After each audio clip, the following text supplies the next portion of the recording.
Awesome. Welcome, everybody. Miguel, Jory, Kathy, and Jackie, Margaret. Very good. So, 51 editions. That's a long, long journey. We like to do these gatherings and get nice people sharing their knowledge and their experience. And here we're doing it again. So, Salvatore, we were just remembering how we got connected. So, Salvatore came for some of our practices a long time ago.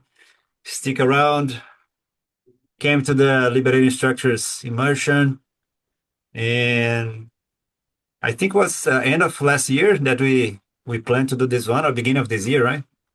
Yeah, time is just flying by. Anyway, yeah, our guest, special guest, facilitation with presence.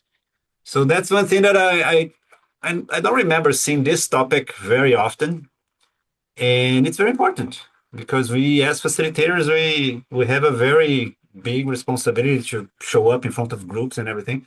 So I was going through the materials from Salvatore. It's quite interesting, and you have a snippet of his experience and knowledge today.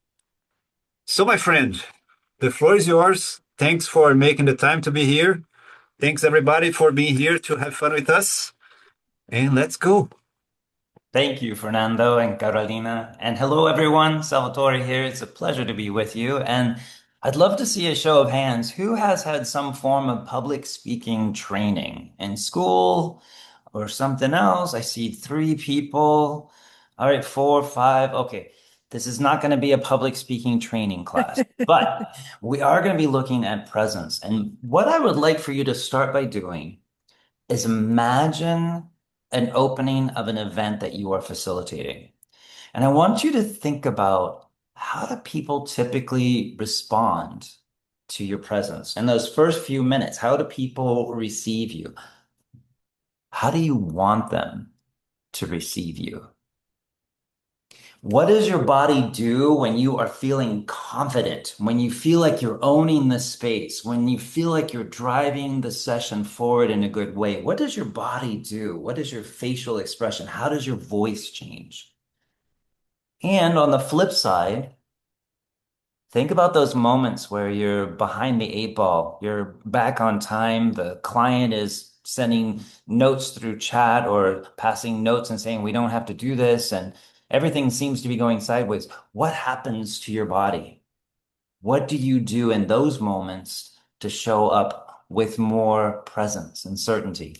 Today, we're going to be looking at and exploring the art of projecting an intentional presence when we are facilitating and leading. When you are watching somebody else lead, you notice that confidence has a posture, confidence has a sound in the voice, and uncertainty also has a posture and has a rhythm. Behaviors quietly stack up and they either create connection and clarity or they create confusion. And I know that you all know this. And you also know that you can feel it before anybody even opens their mouths. People have presence before they open their mouths. If we get it right, we can create a space where people feel safe. They can start connecting and things start to flow. So today we're going to explore a few of the techniques and strategies around how to show up with presence, even when we don't feel resourceful, even when we're on virtual, and how we can use our bodies to keep engagement high while we're projecting that confidence. Does that sound useful to everyone? I'm seeing nodding heads. Good. Thank you. I appreciate it. All right, I'm in the right place then. This is good, Fernando. We're on a good start. Well, let me just start with a little introduction about myself. As Fernando said, my name is Salvatore Manzi. I grew up in the communication world. My father was a public speaker, spoke at conferences. My mother was a facilitator. She facilitated events. So as I came of age, I'm like, this is my place. I'm going to get up there and do it. And I got up on the stage and my voice started to pitch so high that I lost my voice. I was standing on the stage and my mouth was moving, but nothing was coming out because my voice had pitched so high up. And what I decided in that moment was that I'm going to figure this out. I've got to figure out what's going on here. And that drove me to study speaking and communication, starting with psychology. What happens to the brain as we get into communicating messages within each other? And then it drove me into neuroscience. How does the amygdala, how does the front cortical, how does it all play into how we communicate or don't communicate with others? And after I started getting better at it, people started asking me for support. I started coaching. And over the last 20 years, I have been coaching leaders all around the world, whether they're getting up to speak in front of the United Nations, they're facing down cameras during a political campaign, or more often than not, they are standing up to present their ideas in a conference room, perhaps for the first time. And after 20 years of doing this, I put it all into a book. It's called Clear and Compelling. It comes out in October. And I had hoped to offer you all a discount on the book. Unfortunately, my publisher doesn't have it ready. So, what I'm going to offer now is if you go to the website and pre-order the book, send me the receipt of you pre-ordering, and I will send you the ebook for free. The ebook is going to be available in the next week or two. So I'll send you the ebook for free now, even though the book doesn't come out until October. So if you pre-order now, send me the receipt. I will send you the ebook for free. Today, what we're going to be looking at, we're going to be looking at how do we exude presence even when we don't feel like we have it ourselves. Secondly, what are some tweaks that we can make to our virtual presence when we are leading online? How many people lead events online? Lots. Yeah. New reality for us all. And we're going to look at nonverbal communication and how that shows up. I get about 75 minutes with you. I want to invite questions anytime. You can raise your hand. You can put your question into chat. Caroline or Fernando will let me know if I don't see those. And you're also welcome to interrupt. Sarcastic comments are also welcome. I'm from the middle of America in Kansas, and we kind of live on sarcasm. If we're not being sarcastic, it doesn't mean that we're not being it in our head. So you'd rather we said it out loud. The essence of today is this: presence determines impact. How we show up is what is going to determine what gets through. And we're going to start with something a little bit clever here. We're going to start by unpacking what is presence. I'm going to ask Fernando to put you all in a breakout, just the two of you. And I'd like for you to determine, you have like a minute or so each. It'd be a quick, like 4 minute turnaround talk. Decide like what is presence? Who is somebody that you know that when they show up, you can sense their presence? And what are you knowing? What are you noticing? What are the markers that you see them doing that gives you the sense that, oh, that person has presence, right? So whoever has the brightest shirt, I'm wearing peach today because it's dark and gloomy here in the Bay Area. Whoever has the brightest shirt, you're going to go first, all right? And talk about who in your life have you noticed has presence and what are they doing that conveys that presence? You have about a minute or so each, and then we'll come back and unpack. Any questions before we send you off? All right, Fernando, let's go ahead and do this. See you soon.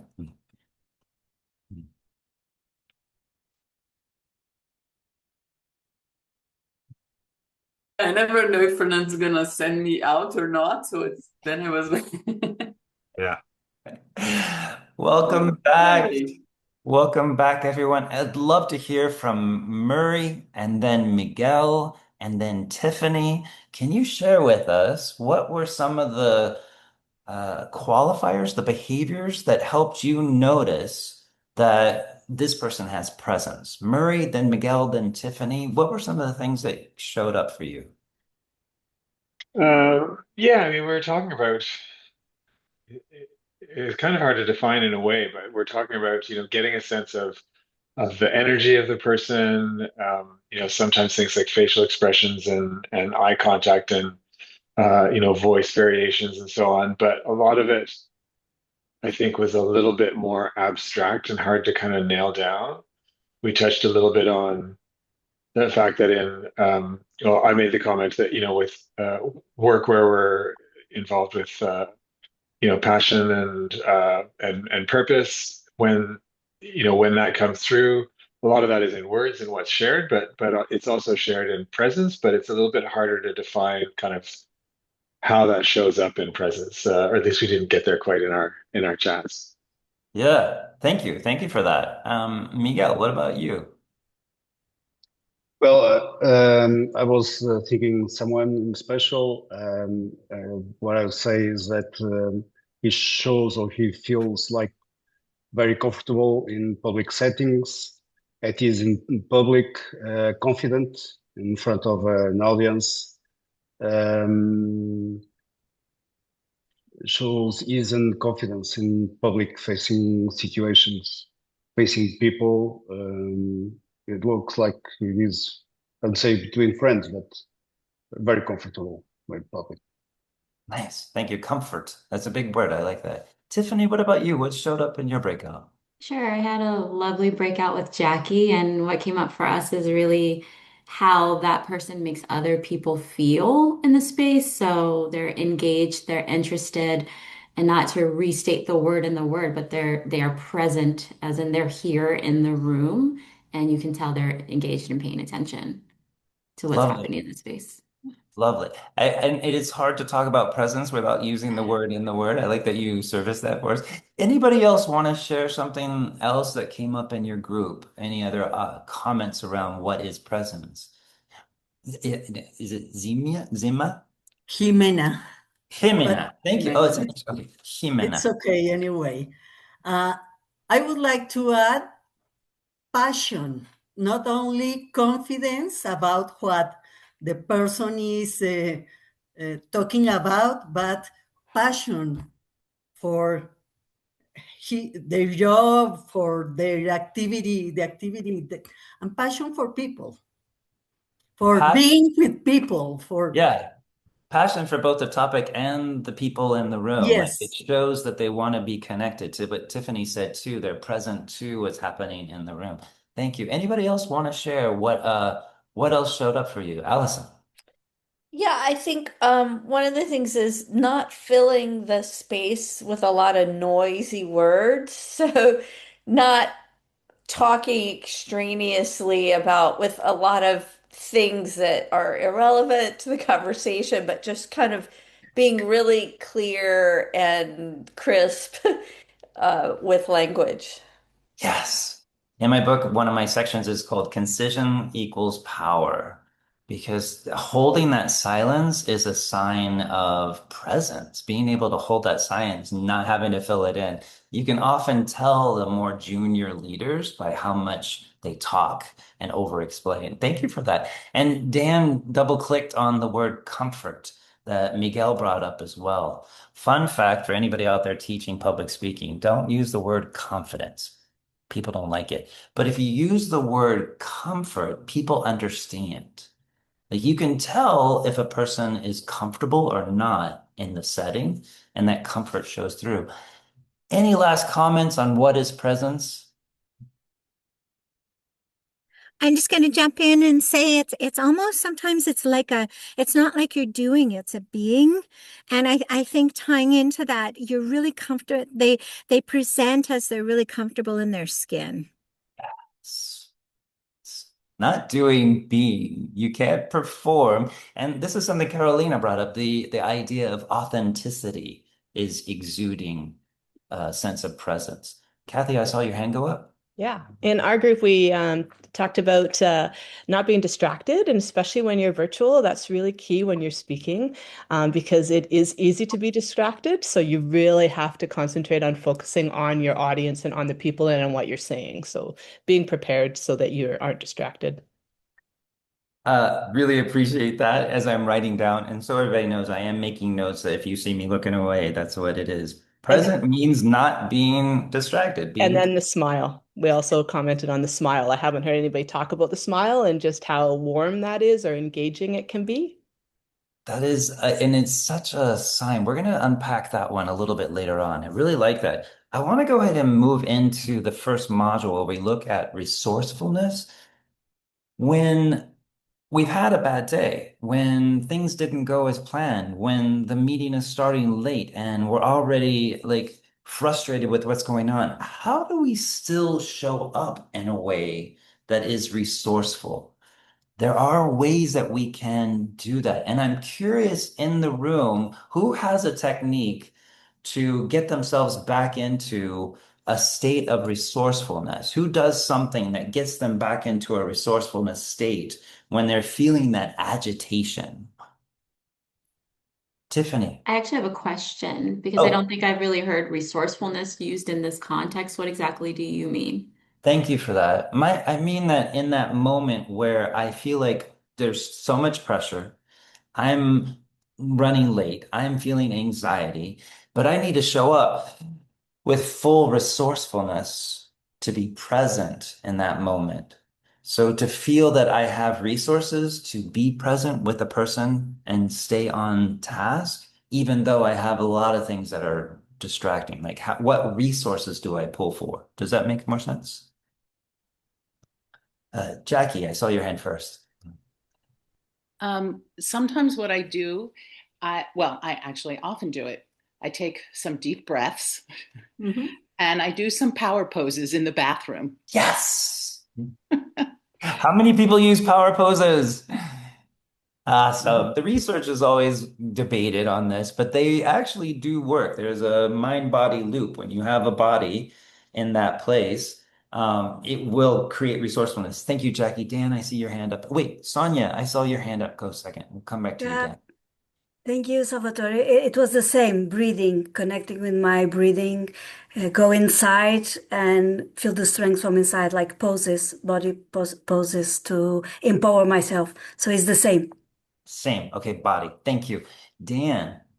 Yeah, I think the breath is important. And the one I'd add to is I read an article years ago. We don't often look up. And so actually oftentimes we like put our heads down more. So I actually will look up. When I walk, I look up at the tops of trees because it lifts our soul, apparently, is what, and it does for me. And so when I'm in a room, I can find that I can just look at the top of the ceiling and all of a sudden it lifts me into a different space. And it's not obvious in the room that I'm like doing that as well. It's not because I think that's the other piece of like, how do you want to maintain the presence in the room? So yeah, I Yeah. found that has been really helpful. That is so wise. And there's a neurological response to that. When we lift up, it activates different parts of the brain, which gives us a sense of more resourcefulness. Can we all just pause right now, take a reading internally? Where are you in terms of how resourceful you feel in this moment? Like, I could run a marathon, I could drive this bike, whatever it is. How resourceful do you feel right now? And now look up. Look up to the top of your room, maybe at the light for a minute. Take a deep breath. And now bring it back and take a number again. Give me a thumbs up. Do you feel more resourceful? About the same? Not as much. We got hands up there, of course. Robin's neutral. Good. We're all over the perfect. Thank you. I love that. These are experience. And Dan, I've not heard anybody bring that, so thank you for bringing that. I'm going to steal that one from you. So I see your hand up. Is it Sue? Yeah, hi, my name is Soumya. I'm based out of Oh. India. Ah, So, one of the techniques I was introduced by one of the coaches from South Africa. She introduced me to heart mat techniques, and the heart mat techniques about reframing your attitude. So, let's say I'm feeling a lot of anxious, I'll do some breathe-ins, and I want to bring the feeling of attitude, maybe a feeling of attitude of peace, happiness, and I'll do deep breathing from the heart till the time I feel that emotion to flip my state of mind. So I just wanted to share with everyone it's by heart mat techniques, which I thank was you. recently introduced. Would you mind putting that into chat for all of us as Sure. well? Thank you. And Sumanya. And Murray, you have your hand up. Yeah, something a little different, but even when I'm if I'm going to be speaking sort of more off the cuff, ideally will always have had the chance to kind of plan a piece of how I'm going to start, which usually for me involves sort of a piece of vulnerability of like my context, my past, my lived experience, and so that then allows me to kind of fall very easily into a comfort space because just because of what it is and where it's going, so I can kind of just go there very easily and comfortably. Nice. It's almost like a visualization is what I'm hearing, kind of. Yeah, in a way, it's kind of like, yeah, yeah. That's it's beautiful. And having that like touchstone in your memory that you can go back to ground yourself, it's wonderful. There's been a lot brought up here, and Emily's put in the chat naming five things. That's one of my favorites. I do like when I need self-regulation, I do five things I can see, four things I can smell, three things I can touch, two things I can taste, one thing I can. I've lost track of my senses. Whatever the last one is, but I go through the whole five, and it does regulate down. What I would like to share are two ideas. Number one, there is a mind-body loop. And getting back to the postures, there is a difference between closed in. Everybody try it right now. Closed in, like just really sinking down, maybe leaning in, like maybe we only see the top of your head right now. Like there is a sense of this versus everybody go to the opposite. Arms out, expanded, feet wide, opening up.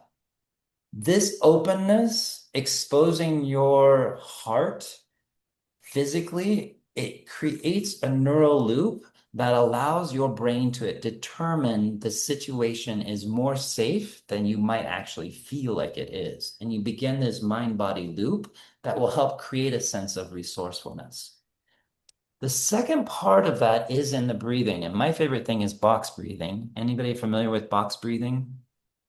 The idea is twofold here. You're counting while you're breathing in a box. So you count up for 5, hold the breath for 5, count down for 5, exhaling, and then hold the exhale for 5.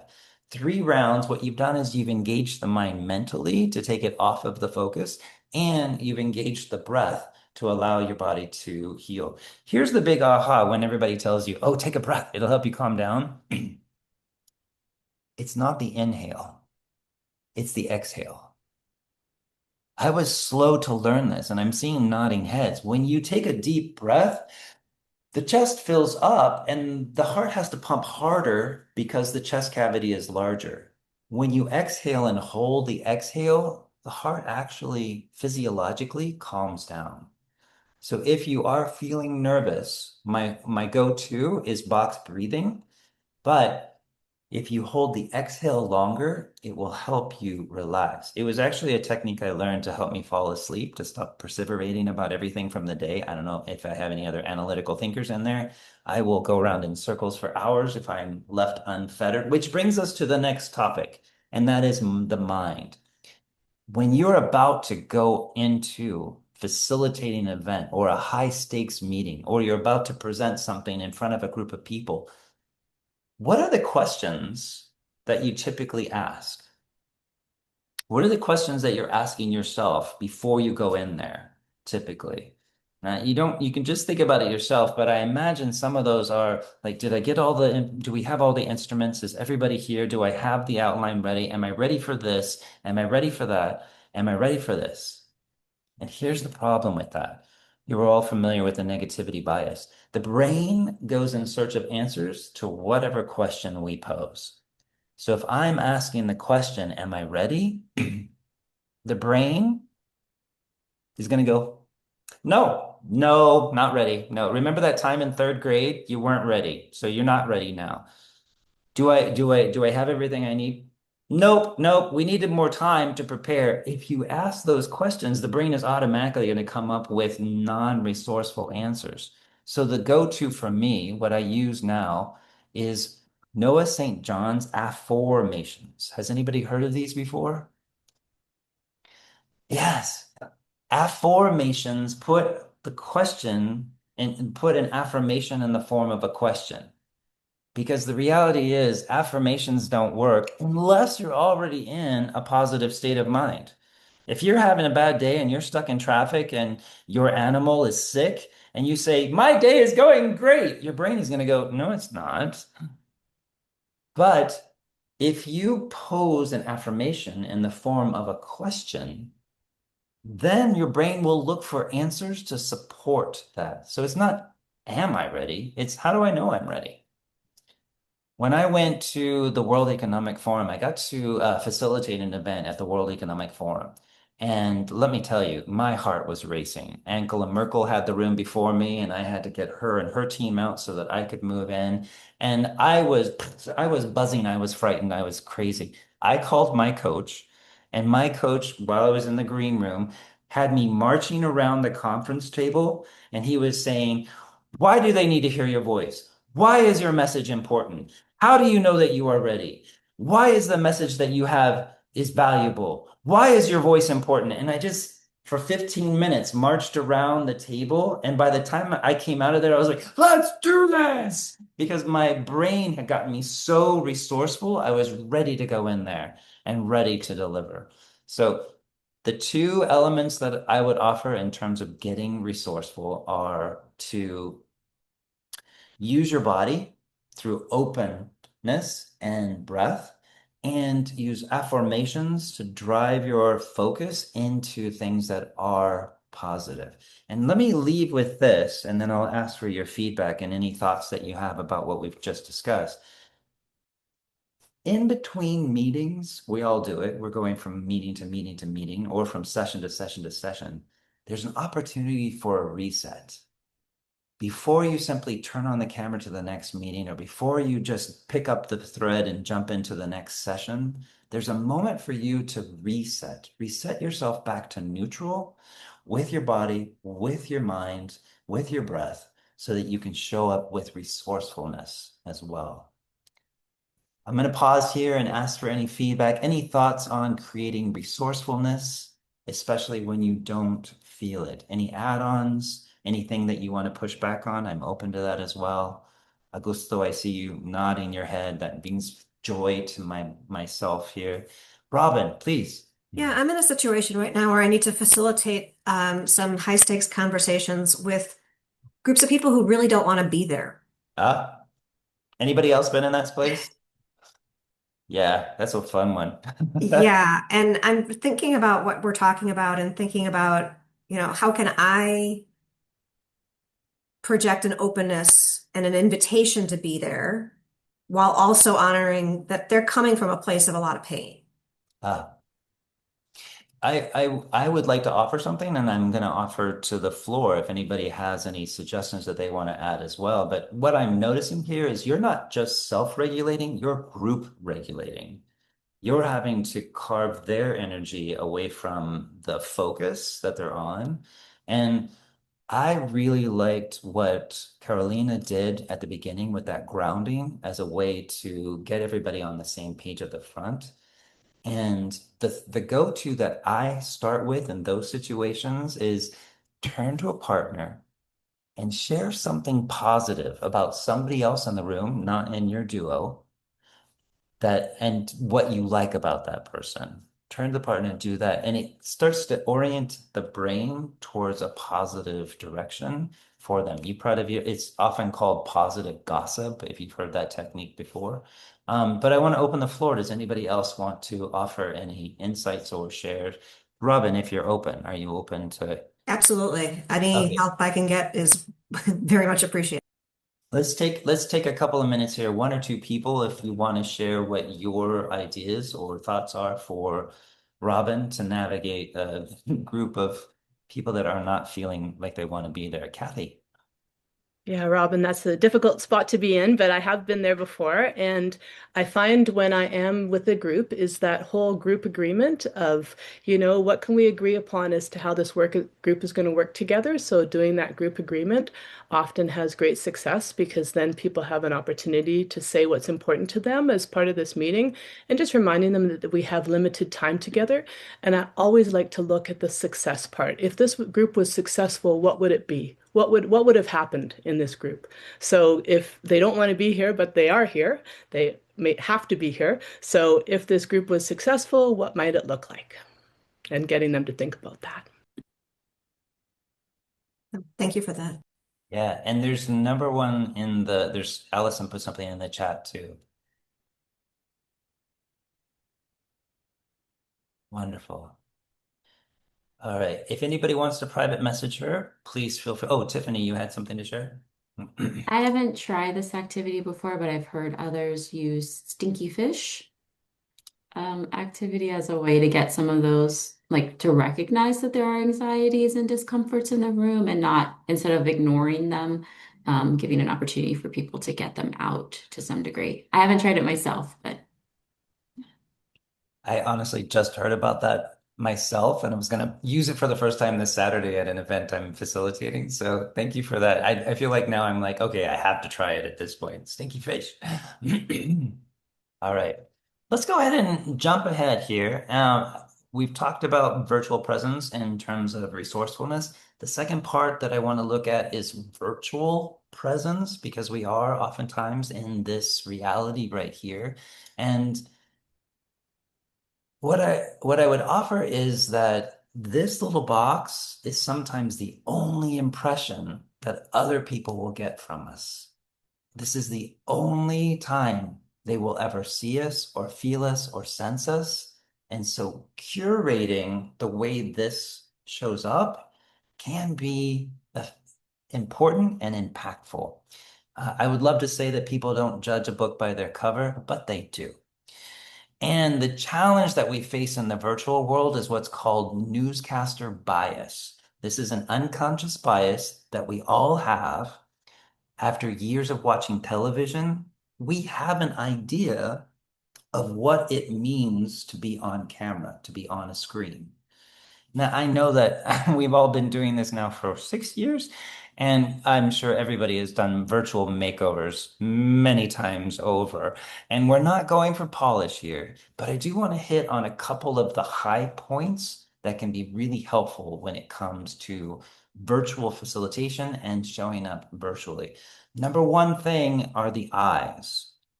Who knows? And I've been watching you all. You're so good at this. Who knows some of the top best practices around eyes when it comes to virtual? Who can share?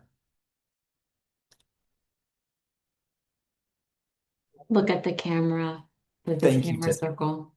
Did anybody notice when Miguel spoke, he turned to the camera and he gave us full face and he was smiling. He was looking right into the camera. Miguel, well done. Yes.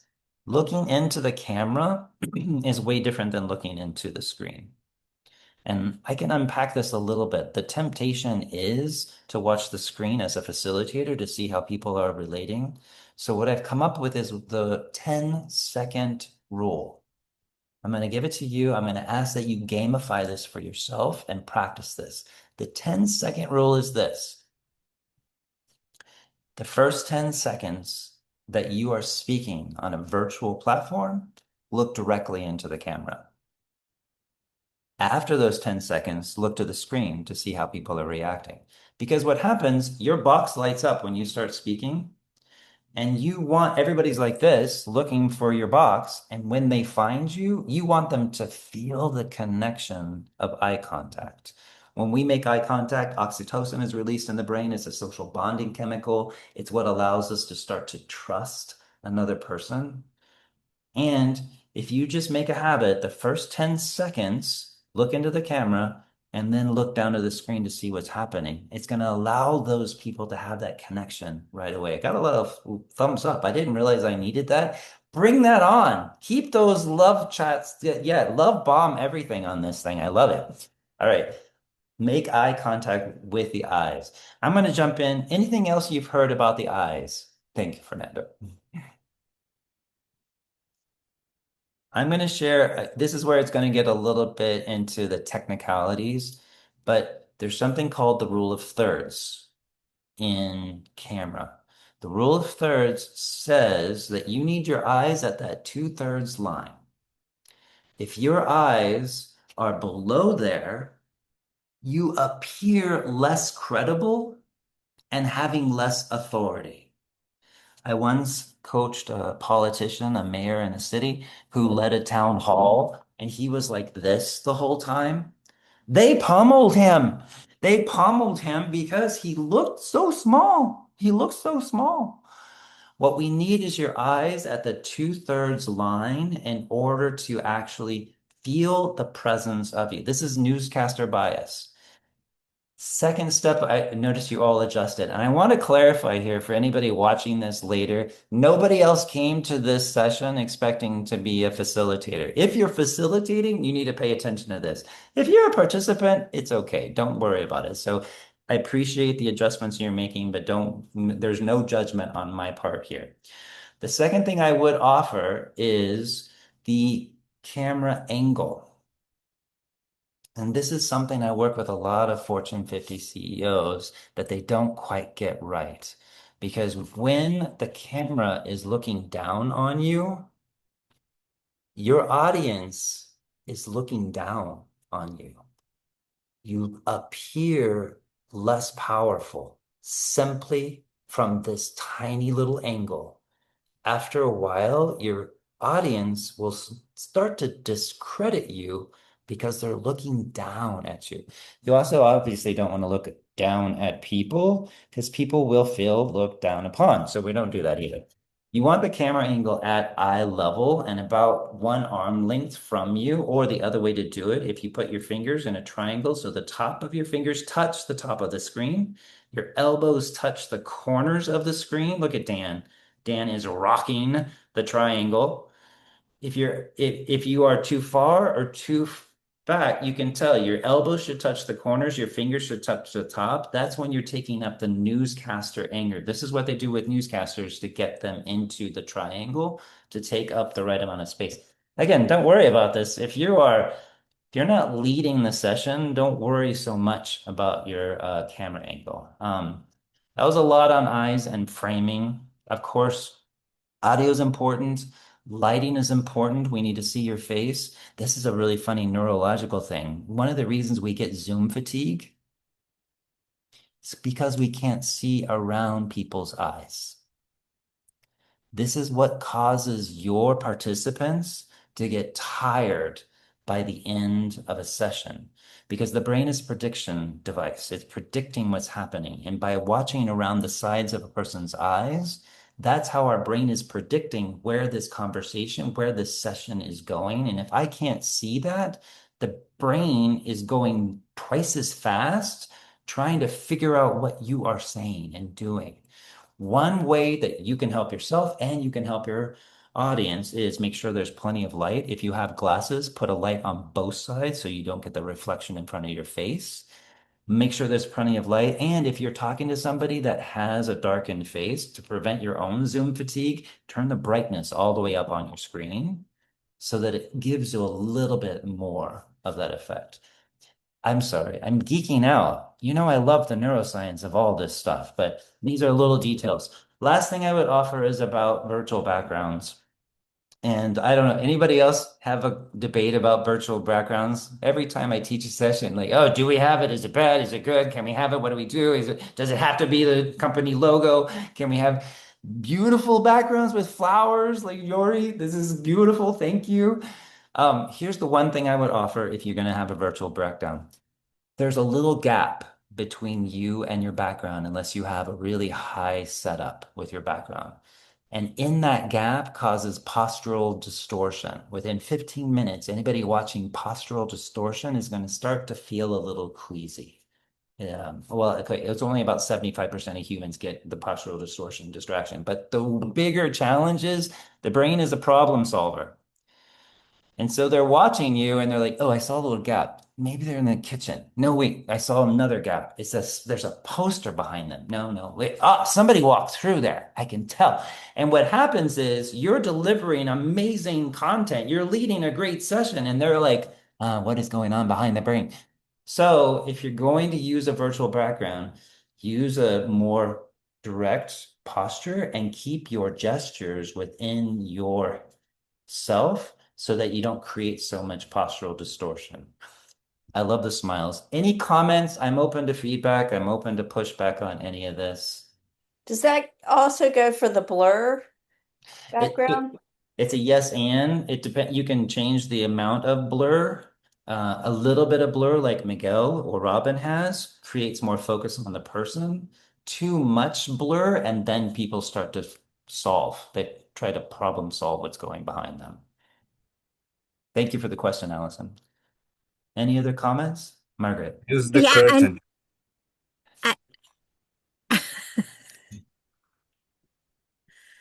Go ahead, Margaret. I'm just going to say, oh my God, you've described what happens to me. I get so distracted when those things happen. So thank you for sharing that. Thank you. Somebody else started to speak. I want to give them a chance. Was that Dan or no? Okay.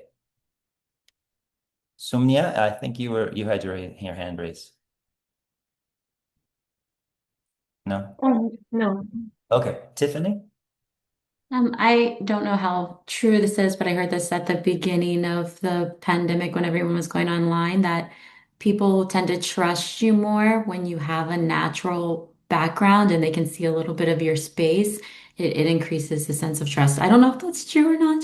It's 100% true, and I hate to Okay. say it. I hate to say it so much that I don't say it in meetings anymore, but I've had several CEOs say verbatim, if they're hiding that, what else are they hiding? But let's be honest, we don't all have a $100,000 studio to have a room. Some of us have laundry, some of us have other things. And that's why my recommendation, if you're using them, fine, just keep your posture a little bit stiller and keep your gestures within your hands and within your body. Himina.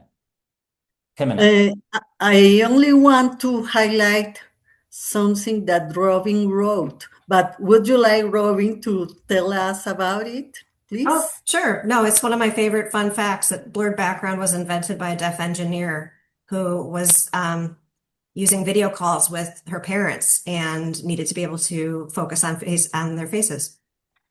Well, thank you to that engineer. That's awesome. I love this. Like what I use on Zoom is what it's called portrait lighting. It brings a little bit more light to the face and it darkens the background just a little bit. I find it helpful. And if you increase the lighting, it also helps on your own screen. It helps. All right. Obviously, we could sit here and do makeovers for the rest of the day. It's kind of fun to do virtual makeovers. But what I would offer is this. Be intentional about the message that you are sending and your backup singer is sending as well.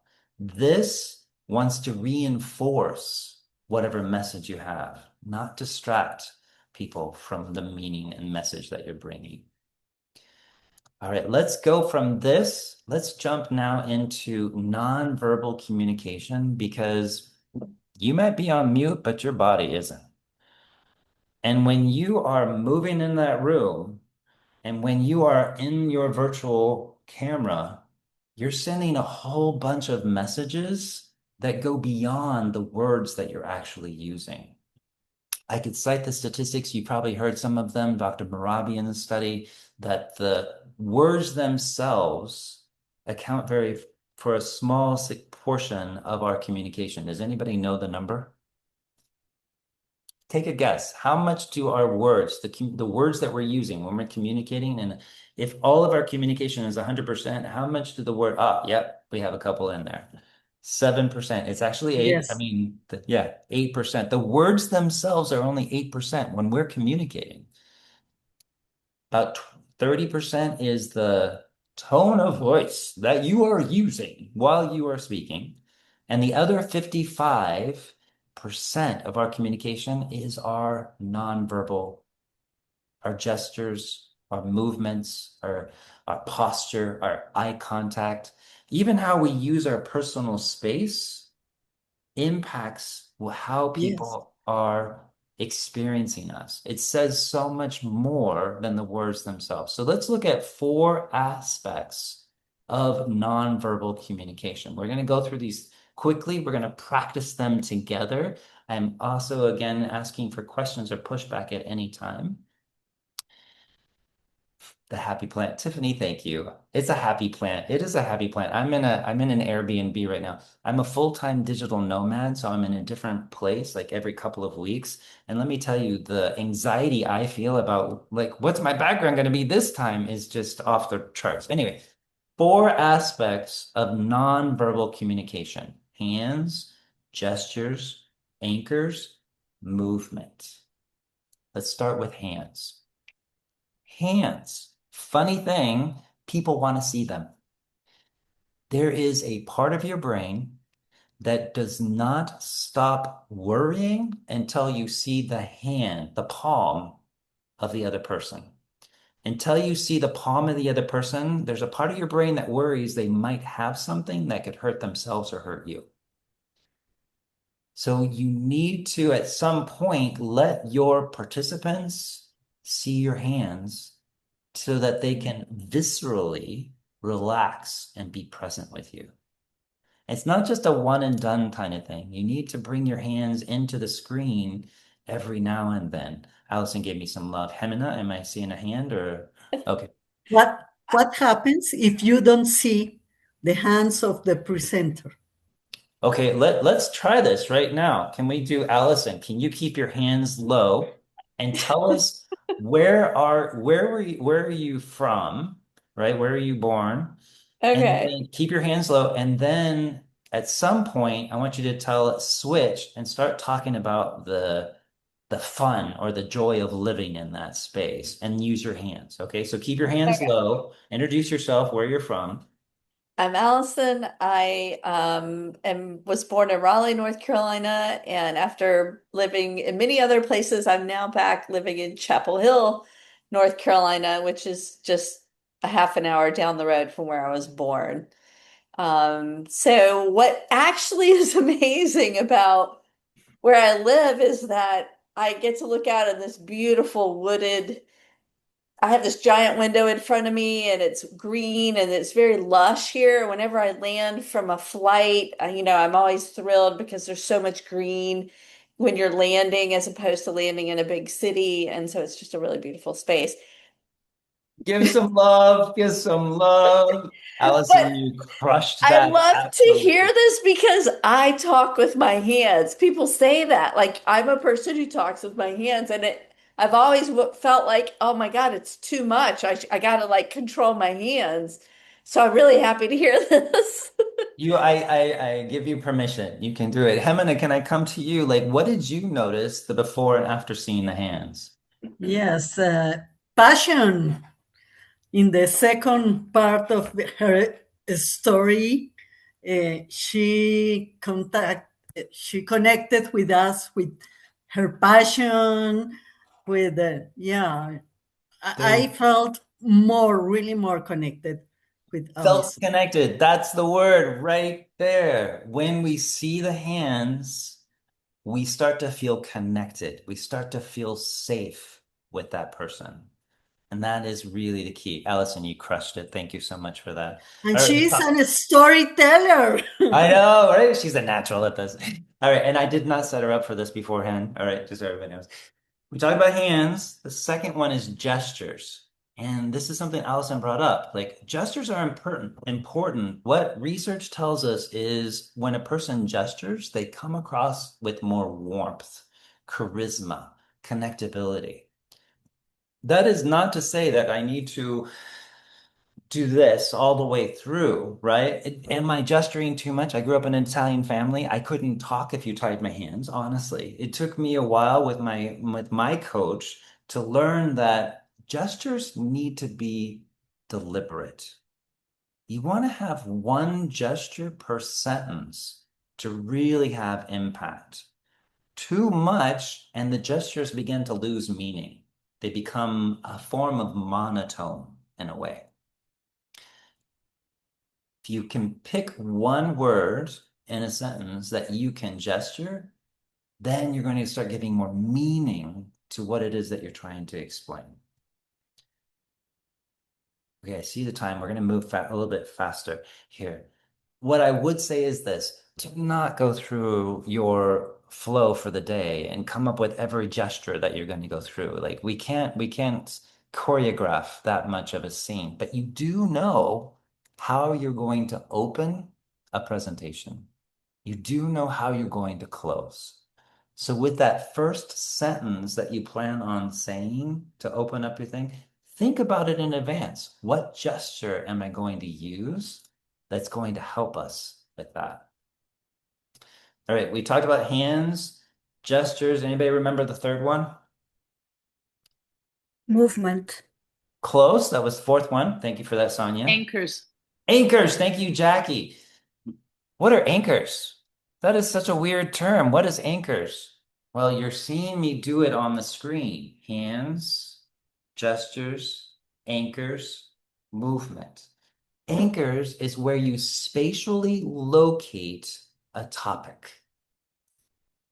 When you spatially locate a topic, it makes it more memorable for your audience, as well as it's easier for you to remember where you've been and where you're going on your script or whatever it is as well. Everybody raise your right hand if you can. We're not going to do an oath or anything. Everybody go past, present, and future. Ready? 1, 2, 3. Past, present, and future. Now, some of you went from left to right because you're viewing yourself going past, present, but we have to mirror our audience. So you have to take the right hand and start on the right side so that your audience reads it the right way. Okay, so ready? 1, 2, 3. Past, present, future. Great. You're all experts at this now. And fun fact, if you have your image mirrored, then it's also going to be backwards. And so keep that in mind if you are presenting. And if you keep your Zoom on mirror, let's talk, because that just confuses me. And I want to know how you do that without getting confused watching yourself. But what you want to know is every topic has a place. When you get to the next topic, you bring your hand to that place. This allows your audience to keep track of what you're saying, but it also helps you. And you will find that your participants will be like, can you go back to, and they'll point to where you were positioning. If you are in person, and what I do in person, if I'm facilitating, I will move across the floor.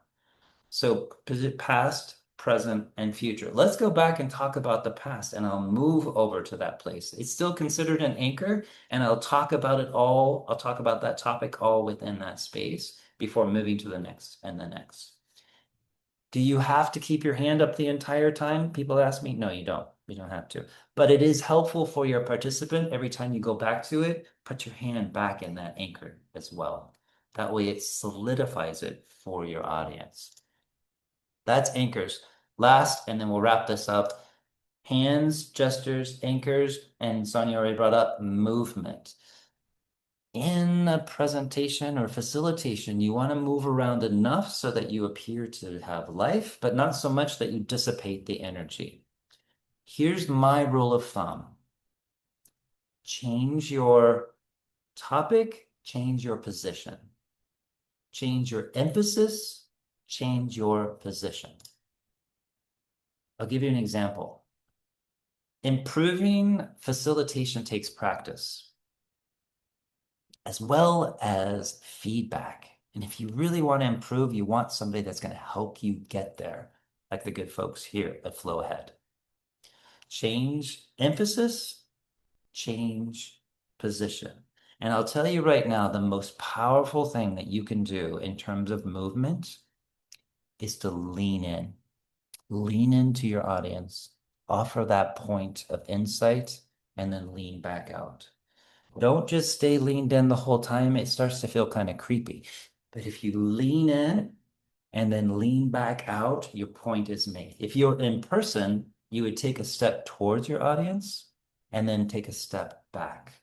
That is the most effective way to create connection and to create that sense of movement in the screen. Now, we talked about hands, gestures, anchors, and movement. Questions, comments, pushback, anything before I wrap this up?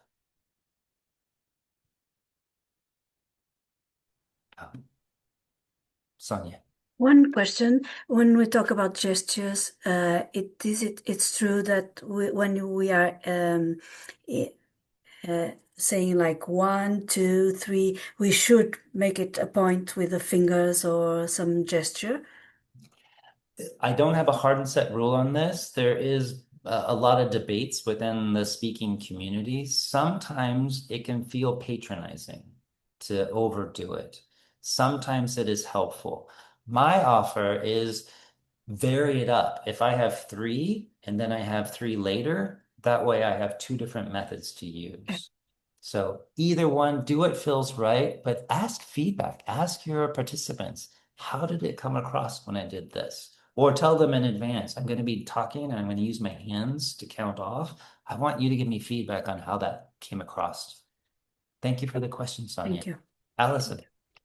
Kind of related to that, one thing that I noticed that politicians do all the time is they talk, no, they talk with their hand like this. They never point or to, it's always like this. What is that all about? There's a lot to it. The part of it is like what a lot of Americans and Western societies don't know, but this is considered rude in certain cultures. So they never want to give a thumbs up because certain cultures will interpret that it appears vulgar to do a thumbs up. You can't point because then you've got finger guns, and that would be a really bad thing for them to do. It's better to do it with a whole hand. But then it becomes a matter of like, are they now moving into some sort of Nazi symbolism kind of thing? So they seem to have all landed on this sort of like loose fist, thumb a little bit pointed to give you a sense of like, this is important. Um, I don't like it personally. I feel like it's inauthentic. It's a little manufactured, but let's have another discussion about this because it's not resolved yet. Thank you for that. And yes, Jackie. I was wondering if you could give another example of the anchoring besides past, present, and future. I'm just trying to wrap my mind around it. I'm not sure I totally understand that. Of course, of course. When we started today, we talked about how to get resourceful in times where we don't necessarily feel that. After that, we moved into a space of talking about how our virtual presence can show up, particularly the eyes, and what we can do in the virtual presence space to really create that presence. And lastly, what we talked about was gestures, nonverbal communication, how the four aspects of using our body can convey a message and keep people engaged throughout. Got it. Thank you. Where's the love, folks? I want lots of rainbows and sunshine and snaps and thumbs up. That was a slam dunk. Thank you. Now I feel your love. Okay, too much, too much. It's too much. All right. Other questions or comments? Yeah, I put myself. This is awesome. I love this, and it's like very stretching my mind. It's things that I've not really thought about before or stitched together. I've kind of been unaware of. It just feels like the opening to sessions is really important. And I'm just like in my mind, I'm going like, how do I stitch all these pieces together to anchor in the opening? And just if you had any thoughts on that, as kind of yeah. Yeah, it is a conundrum. And Dan, what I want you to do is I want you to keep all of this in mind. I want you to look into the camera. I want you to use gestures, put your hand, use it. I'm kidding. Don't do that. Pick one thing every day. Pick one aspect of what we talked about today and put it into practice in low stakes situations. When you go into the coffee shop, use a gesture. Like get used to using a gesture. That whole day, that's all you're going to do is gesturing. And then maybe the next day you just do hands. So you start to integrate it in low stakes situations before you get into it. Then when you go to actually perform, and to your point, there's the law of primacy, the law of recency, and the law of frequency. Law of primacy means the first thing, that opening moment, is going to stick with the audience more than anything else. Law of recency, the last thing you say is what they're going to be noodling about for the rest of the day. And law of frequency, the thing that you say the most frequently throughout is what's going to echo through their head for weeks to come. So to your point, that law of primacy states that you want to be intentional about your opening. And all I would offer is think about, how are you walking into the room? Are you open? Are you present? Are you grounded? I'm not talking about when you get in front of people, when you walk into the room. I can't tell you how many people I've coached who walk into the room like this and then, hello, everybody. It's like, no, come on. We saw that. We saw all of that. Like, you're in your head. How are you walking into the room with presence, taking your space, and then that first few sentences, what's one gesture you're going to use in there? That's it. Let everything else just fall as the chips may be. Dan, I appreciate your question and the opportunity. Yeah, thank you for the session too. Thank you. Oh, my pleasure. Yeah, this is fun. Let's do it again. Any other thoughts, questions, comments? I had wondered earlier. Oh, sorry. Do you want to go, Allison? No, go ahead. I had wondered earlier, and you gave one example, whether there was Whether there are other things that you've come across that where there are variations or nuances to that are helpful to pay attention to in relation to sort of cultural norms and geographical norms and so on. Oh, I don't have it with me. There are so many. I would start with high versus low context cultures. Yeah. I would do, yeah, watch a video on high versus low context cultures. It really helps to unpack. Yeah, a culture map. I was looking to grab it. I don't have it with me. Culture map is an amazing book to take in on that as well. Thank you for that, Marie. Allison, and then Allison, and then him. Um, I was wondering, we talked about resourcefulness, like when you're coming in and what do you do to get ready, but what happens when you're, let's say, in person, you're facilitating, the client comes up to you at some point in the middle of the day saying something's not going well, you know, maybe even when you're like sitting at the table with them while someone else is presenting and they're passing you a note. How do you pull on your resourcefulness in that moment when you can't just walk to the bathroom necessarily and take a deep breath? Yeah, no, this is so good. Anybody been in that situation? Be honest. Yeah. Yeah, it's not fun. It's not fun. Like we need you to do this a different way from this point forward, but don't let anybody know that I said this to you. Right. And there is still a moment in there to take a breath and to open up. Those two things are going to be the biggest help. And then my first question would be like, what's going right so far? To stop my brain for looking for all of the mistakes that I've made. So that's my 1, 2, 3 punch. Great feedback. What's going right so far? Well, they're all engaged. They're all still here. I'm alive. There's air to breathe in the room. I'll go very general. I don't care. I want to get positive momentum going. And then I'll be like, okay, what can I do from this place forward? Because it gets me back into the prefrontal cortex where my content is, and I can start. But if I just perseverate about what that person just said, I'm going to go down. Thank you for bringing that real life example in. Thank you. Hemina. Yeah. I'm thinking what simple and powerful recommendations. And when you show it, it is very easy to understand how powerful they are. And one of my takeaways is pay attention to your gestures and movements and voice, and be conscious of what you are using and trying to do and getting from your gestures and movements. Thank you very much. Perfect. Thank you for sharing. Yes, intentionality will go a long ways. And on that note, what I'd like to do before I turn it back over to Fernando and Carolina to let us wrap this up, I'd love for you all to just type into chat what's one takeaway from today? One takeaway from today that you plan on implementing this week in some way. What's one takeaway that you have from today?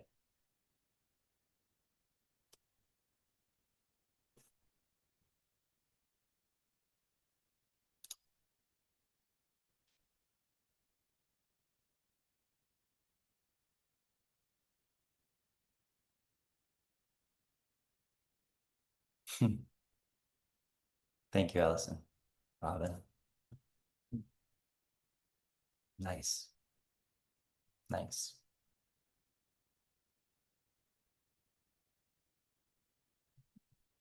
Thank you, Augusto.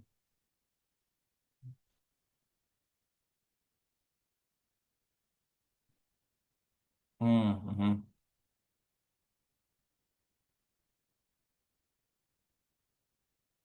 Yes, Jackie. Love it.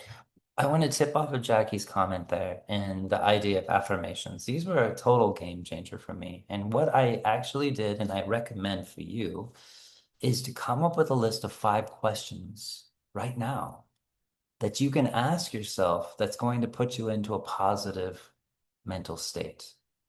What are 5 questions that you can have on your handy, have on your phone? And what I did with my list is I woke up every morning, I wouldn't allow myself out of bed until I answered those 5 questions. boy, did my life change. I started starting my days with joy and fun. All right, well, I'm going to leave you with this. We covered a lot today. I would highly appreciate everyone supporting my book launch. It's going to be coming out in October. It's 20 years of communication strategies. It breaks it down into content, how to structure your information so that it neurologically resonates and is memorable, delivery techniques, how to use your apparatus to convey the message in a way that's congruent. But more importantly, the third part is all about presence. What can you do to bolster your sense of presence internally and project the sense of presence that you want externally? If you pre-order it, send me the receipt for the pre-order, and then next week, possibly the following, I will get the ebook and I'll send you the free ebook to start using. And I do want to clarify, I know that facilitation is a really big world, but I do have a chapter on meeting facilitation. So it's a very specific, I'm not trying to put myself out there as the facilitation teacher, but applying what we had into running a meeting in a business way is in that area. Certainly nothing like what is happening here. What I'd love to end with is if everybody could show me 3 fingers. And Salvatore, there is a question from, let me go back here, from Jackie about the affirmations. Yes. Yes, for examples, maybe quick examples would be nice. Noah St. John. It was how you started your day, Salvatore. I was curious if you felt comfortable sharing. I was just curious. What is it that I have to appreciate right now? What is it that I admire about myself? How do I know today has opportunity? What possibilities are there today that I can be looking forward to? What are some small things that I appreciate about lying here before I get out of bed? Just a few. All right, if everybody could show me a 3 and then show me a 5. Miguel, you don't have, oh, there we go. 3 to 5. 3 to 5 is the attention span of our audiences. There needs to be a pattern disruption every 3 to 5 minutes when we are delivering information, leading a meeting, allowing a participant to share their thoughts in a meeting. Every 3 to 5 minutes, there needs to be a pattern disruption so that the audience can stay engaged. Best ways to create that pattern disruption is with nonverbal communication. Using your hands, moving around, using a gesture creates that pattern disruption. They're effective and they will increase your audience's engagement and connection throughout.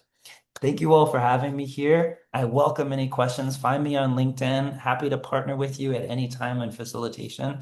And I look forward to more of these, Fernando and Carolina. Thank you so much.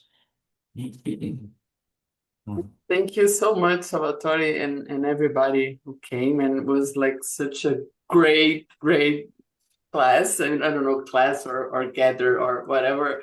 So it was so nice because I could like going back on my own stuff and look, oh, I don't do that. Oh, I should have looked at this, or oh, this I do, and like intuitive, and I don't know why I kind of have a lot of gestures, and so it's so nice to put words on things that we used to do, but we didn't know how effective it was. So I believe that everybody here has a lot of things that they do, and now we can put words and why it works or it doesn't work. So thank you so much, and I believe that everybody's gonna improve our sessions from now on. Yeah, thank you so much. Yeah, Fernando. thank you, Salvatore. Very good. Yeah, surprisingly good. It's always a surprise to be with you, man. Thank you so much for your time and everything that you put into this session. Thank you all. Thank you. Yeah, we still have 10 minutes, so if people want to stick around and ask questions, we'll be here. If you have to go for your day or your evening, see you in the next time. Mm-hmm. Thank you. Hope to see you soon.